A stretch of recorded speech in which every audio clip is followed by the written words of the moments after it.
Welcome to Mom and Mind, a podcast about maternal mental health, from conception to pregnancy and postpartum. Real stories from moms and family members who have made it from struggling to wellness, and interviews with experts and advocates who work for moms and families to get the help they need. We discuss very real struggles that can sometimes be hard to hear, but these are stories that need to be told so that moms and families can know that healing is possible. This podcast is meant to offer information and awareness and is not a replacement for treatment by a professional. Thank you for being with us today. This episode touches on topics that may be sensitive for some listeners. Welcome to Mom and Mind. I'm Dr. Kat.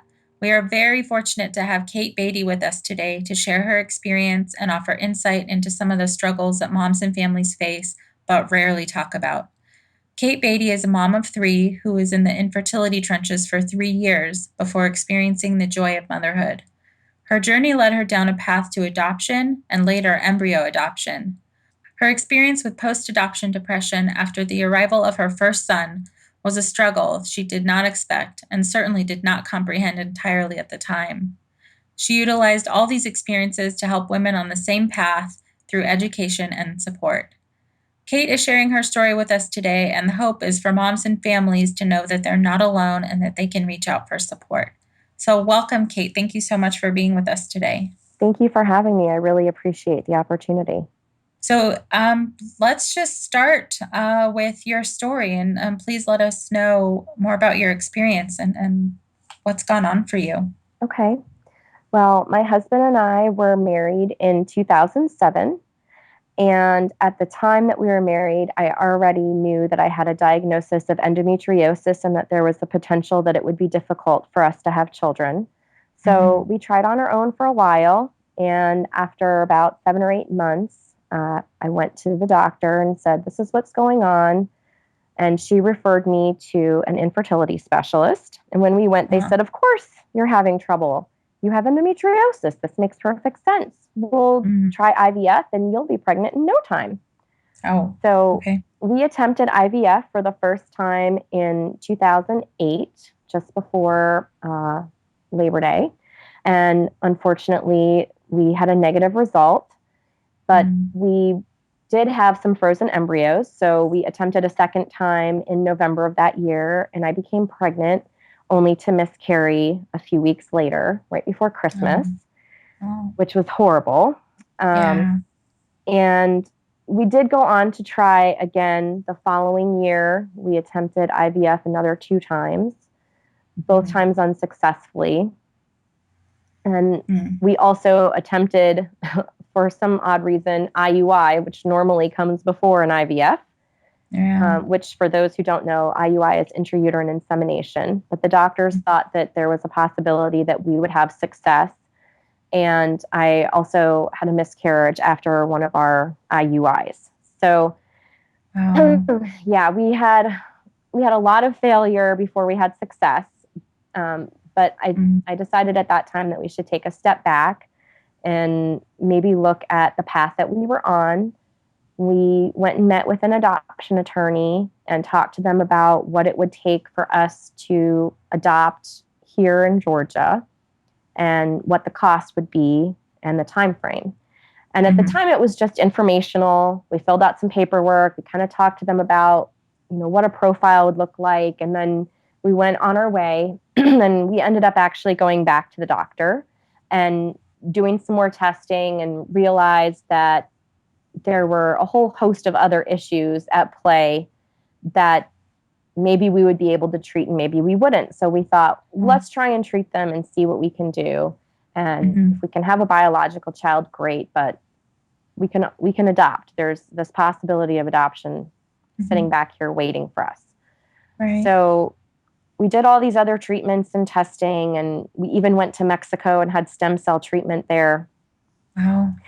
Which was pretty intense and obviously required travel, which is difficult when you're already trying to time everything and go through IVF. But we did all of that, and we did another IVF cycle. We found that we had 2 embryos that were normal. We had the embryos tested with a procedure called CGH, and that tests all 23 pairs of chromosomes and can tell you whether or not the embryo is considered to be normal.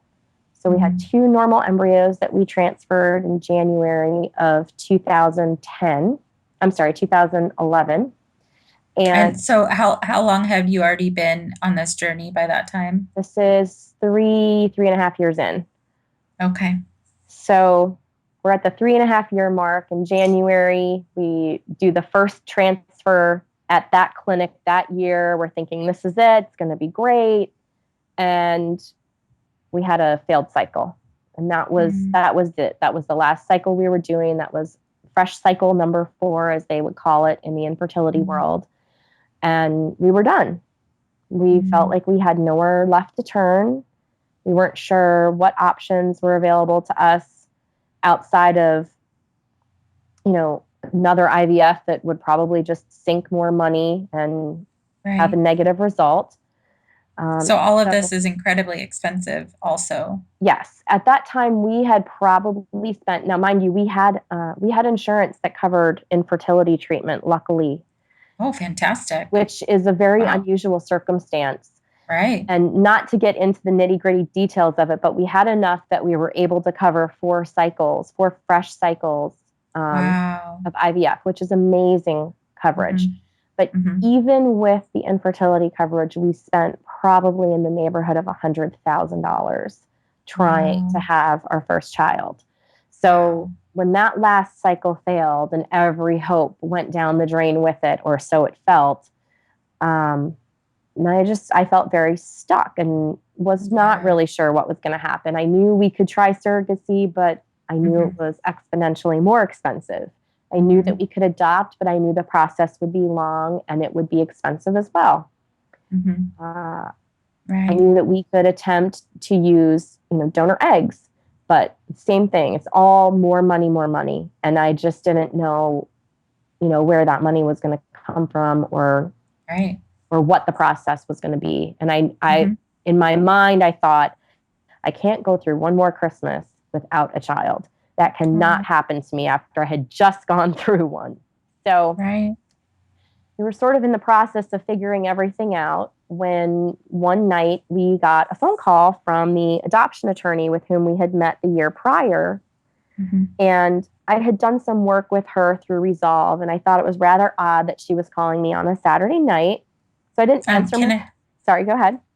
Can I have you explain to people real quickly what Resolve is? Sure. Resolve is the National Infertility Association, and they provide help to men and women that are experiencing infertility, which my understanding is that number is 1 in 6 at the time of this interview. So 1 in 6 women in the country is experiencing infertility of some kind. And they provide support groups. They provide online support groups. They do walks. They do educational programs. They really offer a lot. They do a lot of work with legislation to make sure that infertility treatment is still available to people in every state in the U.S. So it's a great organization. If you are experiencing infertility and you need help, this is the first place I would go, is to Resolve. Okay. I'll be sure to to put them in the resource page for this episode. So sorry to interrupt you, but that's an important thing for people to know about. Certainly. So your lawyer called you? Yes. So she called on a Saturday night, and I thought it was very strange. And I didn't answer the call initially and let it go to voicemail. And probably 30 minutes later, I thought, I should probably check and see what she wanted. And when I answered the phone, or listened to the message rather, she had left a message stating that there was a woman in labor at a hospital locally, and she was interested in placing her child for adoption, but they did not have profiles of any families that they could present to her at that time. And so my husband and I had been contacted because we had explained previously when we'd met with them that we were interested in adopting a biracial child if the opportunity presented itself, because we have a niece and nephew that are biracial as well. So they had contacted us as a result of that and said, hey, we remembered this. Would you be interested in presenting a profile? And we said, of course we would. We didn't even hesitate. So we proceeded to put a profile together that night, and they presented the profile to her the next day, along with the profile of another couple, or not a few other couples. I know at least one. And she, I don't know if she chose us that Sunday, but that following Monday, I got a phone call at work saying, "Do you have some time to talk?" And it's our attorney. And I said, "Oh my gosh, yes, I do." And she said, "Well, you've been chosen." Oh, wow. And so we went from the very lowest of lows, only Yeah. a few weeks prior, to the very highest of highs that day. Yeah. Yeah. And that night, we went to the hospital to meet our son. Wow. And yes. Oh, I have chills. It Oh. was a pretty amazing experience. And we brought him home from the hospital that Thursday night. So 3 weeks prior, we found out or thought we would never have children. It just didn't seem like a possibility, to that very day bringing our son home from the hospital. And it was quite the roller coaster. Wow. Yeah. Yes. Wow. In such a short period of In time. a very short period of time. So we were very fortunate that his birth mother chose us to parent him. He's an amazing kid. She's an amazing person. We immediately got along with her and her family. We had many similarities, including having grown up in an area very close to one another, which was very Oh, ironic wow. because we don't live in that same area now. So it was really an amazing experience, and I count her among my family. We have a very close relationship with her, and we feel very blessed to have her and her parents in our lives and to be able to continue contact with them, not only for us, but for our son as well. Sure. Yeah. So fast forward 3 years, and we wanted our son to have a sibling, and knew that probably IVF wasn't the answer. So we started to talk about adoption again. And I said, one of the things that they said while we were going through infertility was that there was some issue with my body rejecting the embryos, because of an immunological issue. And so, in talking with my husband, I said, "Would you consider embryo adoption?" And he said, "Well, I don't see why not." I said, "I feel like the thing that I missed out on with adoption was not being able to be pregnant and, care for rather, and nurture that baby for the first 9 months of its life." So we went back to the doctor's office and said, "Listen, we're interested in embryo adoption." And they very quickly said, "Oh, actually, we have an embryo that we think is a good match for you and your spouse." And so my son was, I guess it wasn't 3 years later. It was really 2 years later. And he was about 2.5 when we did our transfer. But my second son was 3, or my first son was 3 when my second son was born. Excuse me. Oh, yeah. Gotcha. So they were born 8 days apart in terms of birthdays. So I have a February 6th baby and a February 14 baby. Wow. And yes. And so our second son came to us by embryo adoption, which is obviously a very different journey from your standard adoption, but really amazing nonetheless. Came with a different set of issues in the hospital than an adoption, and a lot of very curious questions from many of the medical staff, which is another separate issue. And, right. Yeah. And then 6 months later, I discovered that I was pregnant naturally. Wow. Which was a huge surprise to us because we really didn't think that we would ever have a biological child. And the biology piece of it is not important in the least, actually, to us. Is just that it was overwhelming that we had gone through so much only to have a quote unquote surprise pregnancy after all those years of trying and all of that intervention. So it was an amazing journey. And my youngest son was born 14 months after the birth of my second guy. So Wow. now the proud mom of 3 babies when I thought I would have 0. So that's pretty amazing. I feel really blessed to Yeah. be able to have any children, let alone 3.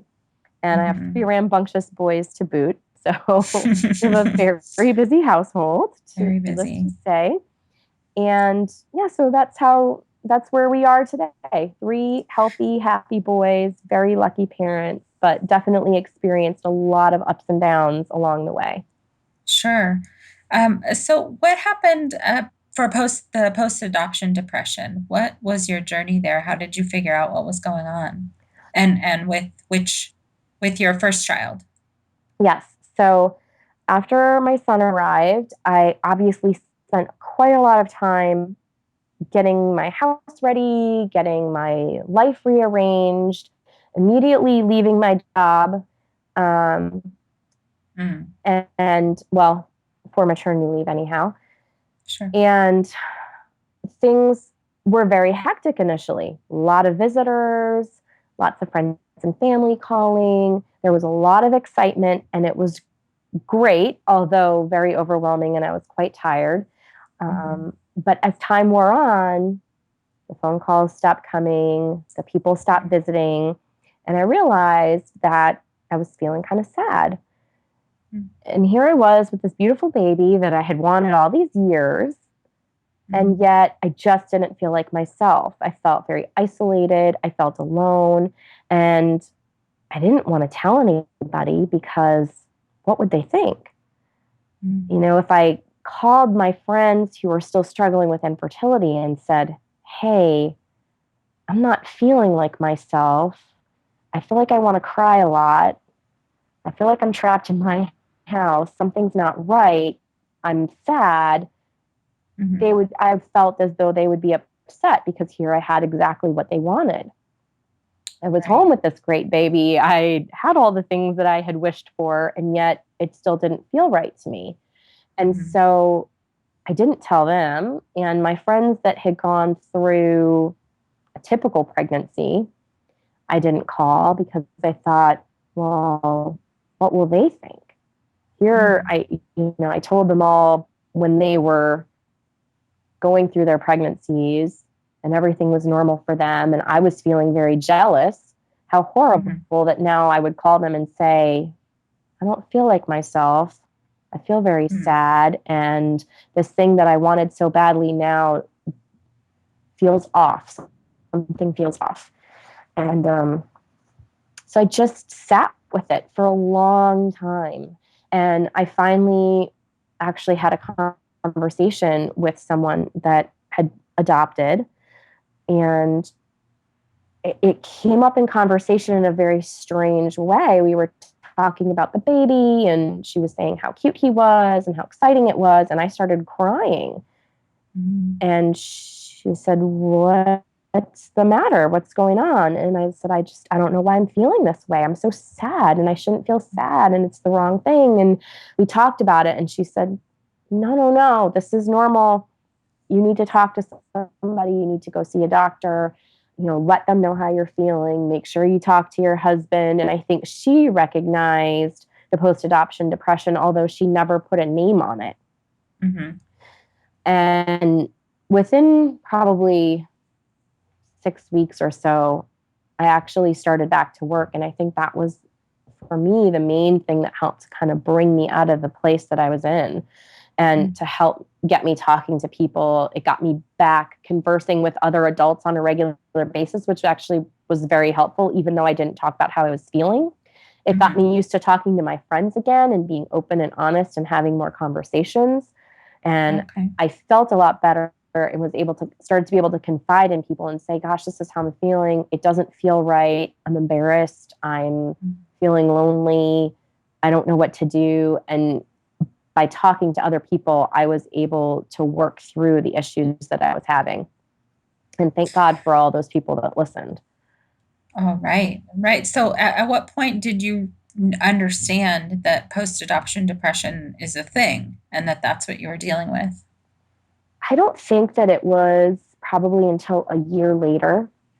Mm-hmm. And I had seen some people posting about it in a Facebook group that I'm a part of.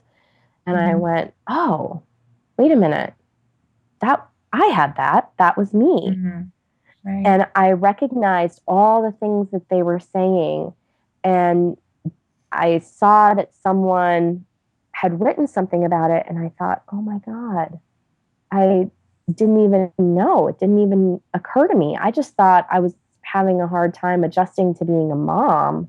It didn't Mhm. occur to me that it had a name and that it was post adoption depression. And now, of course, anytime I know somebody that's adopted, I make sure I check in on them and talk to them about, what happened to me so that it doesn't Mhm. happen to them, or if it does happen to them, that they recognize it. Because I Right. literally had no clue until a year later. And I wish Mhm. I'd known because I probably would have done more about it. Wow. And it Right. would have been So better more quickly. throughout this process, through infertility, through adoption, through your pregnancies, did anyone ever talk to you about depression or anxiety during infertility or postpartum or post adoption? Yes. With the infertility, absolutely. It was talked about incessantly. They Mm. talked about it at the doctor's office. They made you meet with a therapist there. I Mm. went to support groups. We talked about it in the support groups and how infertility can be not dissimilar to having cancer or some other, terminal illness where the levels of depression are so high amongst people experiencing infertility that Mm. they know that this is a commonplace problem, which is why many of the infertility clinics make you talk to somebody at the outset of your journey. Before you begin IVF, you need to sit down, speak with a counselor, make sure that you're basically cleared for treatment. Although they wouldn't necessarily put that label on it, Mhm. that's basically what's happening. So at the time, yeah, it was really drilled into my head that there was a high rate of depression associated with infertility and that anxiety was a big piece of that and that you should seek help if you needed it. And I did. Mhm. I went to an infertility therapist on a Mhm. regular basis. I saw her once a week for a long time. She was a huge Mhm. help. The support groups that I attended were also a huge help for me because it made me feel like I was part of a group and there was a sense of Mhm. belonging instead of feeling like I was navigating this crazy journey all on my Right. own. There were Right. other people going through the same thing at the same time. And they'd either had similar experiences or they could offer information, say, I saw this doctor, I didn't like him. Mhm. I had this blood test, this was my result. There were so many commonalities that it actually made me feel a lot better to feel like I was part of the infertility community, so to speak, Mhm. rather than just being someone experiencing infertility. Right. So, from that perspective, absolutely. But I never heard the term post adoption depression until Mhm. I had literally had my son home for a year. And Mhm. it's possible that if we had had more adoption education prior to him coming home, that maybe we would have heard it there. Mhm. Although, even to this day, it's not a term I hear thrown around a lot. And Right. I still see people posting in Facebook groups talking about, not feeling connected, not feeling like they're bonding with their child, all Mhm. signs of post adoption depression that they're not necessarily calling depression. Right. Wow. So, right, you went through a lot for a pretty a long time. Yes. And unfortunately, I mean, I'm so thankful for you for sharing your story and your experience, both with the infertility and the post adoption and the embryo adoption, because these are things that are out there that, for the most part, people aren't talking about unless they're in that world. Yes. Um, and then we all get in that world by being in it.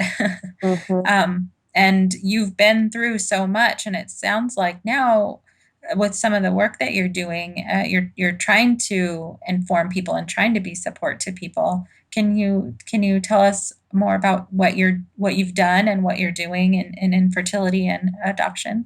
Sure. Well, I started doing work with Resolve many years ago when I first found out that we were going to have to pursue IVF to build our Hmm. family. because I thought, well, here's an organization that's doing something for people in my situation. I should basically give back. And so I started volunteering with them. I put together educational series on a variety of topics, everything from just basic infertility all the way through adoption and third party reproduction. I organized walks to try to raise awareness of infertility, Fantastic. and also simultaneously raise money for the organization. Sure. I led a support group, which was probably the thing that I feel had the most impact, or at least where I saw the most impact, because I was able to see what happened individually with people that came to my group, where they came initially feeling very lost and alone and afraid. And those people, most of them left because they became pregnant or they adopted. So, to see someone at their lowest low and then they leave your group at their highest high is Right. really an amazing experience. So, that was the support group was probably the thing that I felt had the most impact on the people around me, and in turn, the most impact on me, because it made me feel like I was doing the right thing for other people. I was sharing the information that I had. I was making sure that they didn't feel lost and alone the way that I did at times. And then if I was able to stay connected with them after the group, then I was able to pass on my information that I had now about post-adoption depression and help them to make sure that they recognized it in themselves, or even, just postpartum depression. Many of those women went on to have babies, and plenty of them came back and said, I don't feel like myself, and I don't know what to do. I feel like a fraud because I went to all these lengths to have a baby, and now I'm sad. And that those two things are very hard to marry. If you've been through that experience, it's so difficult. I can't even really describe the emotion involved with getting the thing that you've always wanted and then having this depression associated with it. Even saying it out loud, it feels wrong, because I love my son so much and he made me so happy. And none of it is actually related to him. But when you say it out loud, it makes it feel like it's related to that child. And in fact, it's not. Obviously, I mean, if you do any research, you realize that it's about chemical imbalance, and that it's not about you, and it's not about the baby. It's something outside of you that you don't have control over. And it's an important message to share with people, because it is very difficult to take that shame away. I'm still, my son's 5 now. I'm 5 years out from that. And I still have a hard time describing it without feeling a tremendous amount of guilt. Right. And I think that's such a big thing that wherever people are in the process and dealing with infertility or during pregnancy or postpartum or post-adoption, they're having any time um, of mental wellness, mental health complications. This guilt is overwhelming. It really is. I mean, no one chooses to feel horrible or horribly. Nobody wants to feel the way that they feel. And like you said, it's hard to have these polar opposite things. Having the child you've always wanted, and then however you're feeling afterwards, either needing some time alone or feeling sad or maybe even not feeling connected to them. It's hard to understand how those two things can happen at the same time. Absolutely. So you were talking about doing some education and support around adoption. What's happening there? So I felt like there was a need to educate nurses and doctors, especially on the delivery floors, about not just adoption, but also about third party reproduction. And part of the reason that it came to me is twofold. First of all, when my first son was born, and we went through the adoption process, when we were at the hospital, I didn't feel like the nurses were particularly supportive of either party while we were at the hospital with my son's birth mother. So I felt like they made her feel a little bit guilty for placing her child for adoption. And subsequently, they made myself and my husband feel like we were persona non grata in the room because they would not give direction to us. For instance, when my son was discharged from the hospital, they wouldn't give his care instructions to myself or my husband. They gave them to his birth mother. And I Wow. felt like that was, it was wrong on a lot of levels, but it was Yeah. particularly painful because here is my son's birth mom, who's a wonderful person. She's made this choice for her child. It's an incredibly difficult choice to make. I Right. don't know how she did it, but she did. And, Mhm. you know, it's basically like they're chastising her for making a choice that they don't agree with. And so Right. they're penalizing her Wow. for doing this while I'm standing Yeah. there with an audience, okay? Right. And then Right. in addition to that, they're not giving the appropriate care instructions to myself and my husband.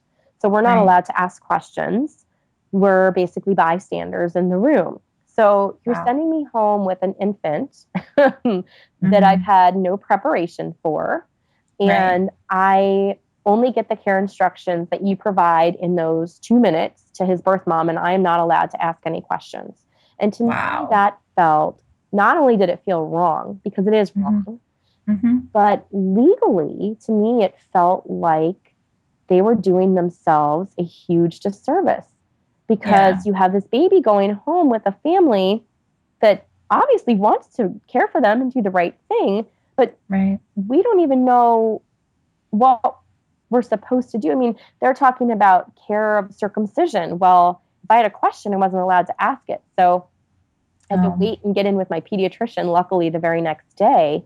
But I think that just opens up hospitals to a whole host of legal ramifications that they sure. probably don't want to expose themselves to. And maybe the Right. hospital administration doesn't realize that this is happening. So if we Mhm. can put together some adoption education and help people understand what the process is, what they're legally obligated to do, because maybe Right. some people are doing it out of what they believe is, fear of repercussions for not following the legal system. You know, Mhm. they're not the parents, she's the mom, she needs the information. And if they better understood what the law actually said, then they could provide a better level of care for everyone involved in the triad. Right. Um, and then the second part of it was when my second son was born, because he was a result of a donor embryo, we were in the hospital and constantly being asked questions about why he looked different from us. Where did he Mm. get that red hair? Even though my son doesn't have red hair, Mhm. Mm. when he was born, apparently his hair looked red to the nurses. And so they kept asking all of these questions, and it was like, you should have read our file probably before walking Right. in the door. But in addition to that, at a very sensitive time, pointing out the differences between a parent and the child doesn't help with the bonding process. All right. And so, and that's a very important thing.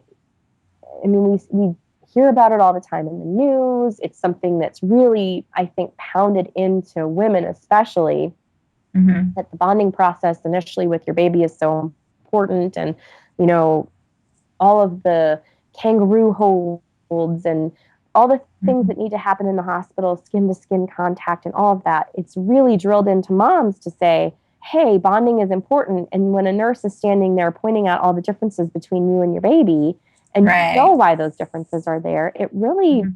it makes you feel off. It just makes you feel Yeah. off. It's a very off-putting thing to have happen to you. And my hope is that by educating people about third-party reproduction so that they understand, you know, what is a surrogate? What does that mean? What does that Mhm. mean legally? Mhm. What about embryo adoption? When someone Mhm. adopts an embryo, are they're the legal guardian of the child? Yes, they are, in fact, the legal guardian. You know, Right. why is the baby going to look different? How did you carry the baby? That doesn't make sense to me. And even though they're in the medical profession, they may not have the knowledge of Right. third party reproduction. So my hope is that, we would be able to give them the information that isn't being presented currently to everybody.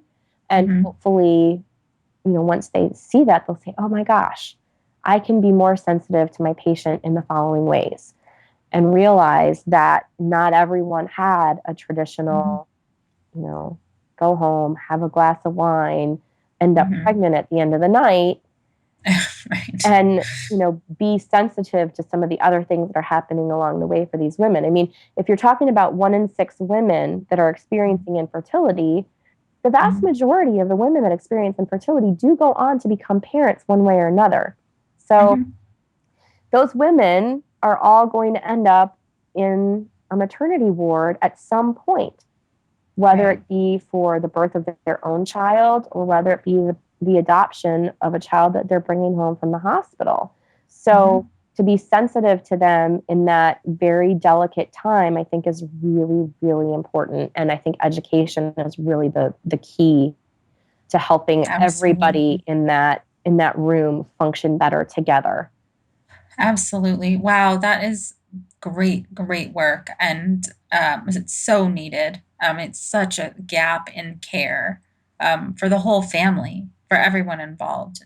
People are not getting this information that they need to be able to at least support a healthy connection, a healthy bond, a healthy journey um, through whatever the process is. And Absolutely. I think what you're doing is amazing and so, so needed. I really, really appreciate you taking the time to tell us about your story and your experience and what you've been through and how you're helping people around you. It's just amazing. And I know you're helping so many people.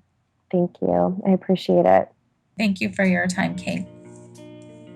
By joining us today and listening, you're a part of the growing community of people who are aware and concerned for mothers and families during this beautiful and sometimes very difficult time of life.